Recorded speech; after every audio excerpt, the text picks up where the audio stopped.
মধ্যপ্রাচ্যে চলমান সংঘাতের কথা 2 বছর আগে থেকেই পূর্বাভাস দিয়েছিলেন বেইজিংয়ের দর্শন ও ইতিহাস পড়ানো অধ্যাপক জুয়েকিন জিয়াং। 2024 সালের মে মাসে এক বক্তৃতায় তিনি বলেছিলেন, যুক্তরাষ্ট্রের সাবেক প্রেসিডেন্ট ডোনাল্ড ট্রাম্প দ্বিতীয়বার ক্ষমতায় ফিরে আসবেন এবং ভূ-রাজনৈতিক চাপের কারণে ইরানের সঙ্গে সরাসরি সংঘাতে জড়াতে বাধ্য হবেন। এই দুইটি পূর্বাভাস তিনি নিজস্ব ইউটিউব চ্যানেলে প্রকাশ করেছিলেন।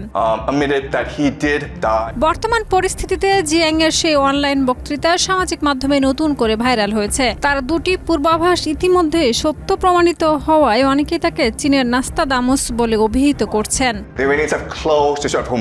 শিয়া বাটার ও ভিটামিন সমৃদ্ধ লিলি বিউটি সোপ, তারুণ্যময় উজ্জ্বল ত্বকের জন্য।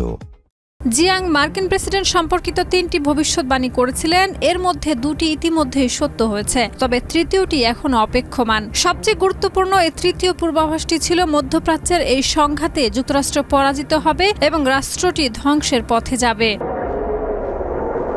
জিয়াং ইয়েল কলেজ থেকে স্নাতক হওয়ার পর থেকে ইতিহাস ও দর্শনের আলোকে অতীতের ঘটনা, ঐতিহাসিক চক্র এবং ভূ-রাজনৈতিক তথ্য বিশ্লেষণ করে ভবিষ্যতের সম্ভাব্য প্রবণতা চিহ্নিত করার কাজ করেন। এই পদ্ধতিকে তিনি প্রেডিক্টিভ হিস্ট্রি বা ভবিষ্যৎবাণীমূলক ইতিহাস হিসেবে পরিচিতি দিয়েছেন।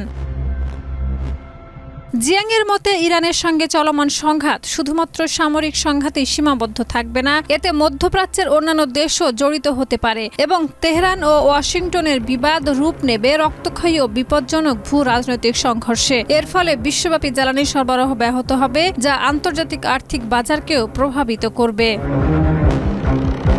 সম্প্রতি ব্রেকিং পয়েন্টস নামে সংবাদ সিরিজে জিয়াং মন্তব্য করেছেন, যুদ্ধের অগ্রগতি দেখলে মনে হচ্ছে ইরান যুক্তরাষ্ট্রের তুলনায় অনেক বেশি সুবিধাজনক অবস্থানে আছে। ইরানিরা এই সংঘাতের জন্য গত 20 বছর ধরে প্রস্তুতি নিচ্ছে। এখন দেখার বিষয় জিয়াংয়ের পূর্বাভাস অনুযায়ী এই সংঘাতে যুক্তরাষ্ট্র পরাজিত হবে কিনা এবং তার পরিণতি রাষ্ট্রের ধ্বংসের দিকে নিয়ে যাবে কিনা।